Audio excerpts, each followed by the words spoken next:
Pernah terfikir nak dapatkan kulit yang bersih, cerah dan sihat tanpa perlu keluarkan wang banyak untuk produk mahal? Rahsianya sebenarnya ada di dapur rumah anda.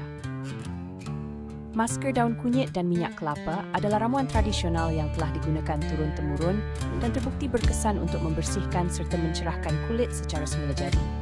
Caranya sangat mudah dan boleh dibuat sendiri di rumah. Ambil beberapa helai daun kunyit segar, cuci bersih dan tumbuk hingga halus.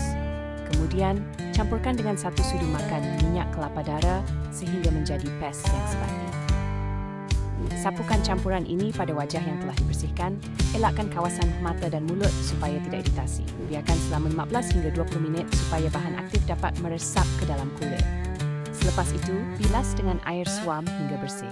Daun kunyit mengandungi antioksidan dan sifat antibakteria yang membantu mengurangkan jerawat, parut dan bit hitam, manakala minyak kelapa berfungsi melembabkan kulit serta memperbaiki tekstur supaya lebih halus dan lembut. Amalkan masker ini 2 kali seminggu untuk mendapatkan hasil yang ketara dan kulit yang lebih berseri. Petua ini bukannya menjimatkan, malah selamat digunakan kerana bebas daripada bahan kimia berbahaya. Dengan rutin mudah ini, kulit anda akan lebih lihat, segar, bercahaya secara semula jadi.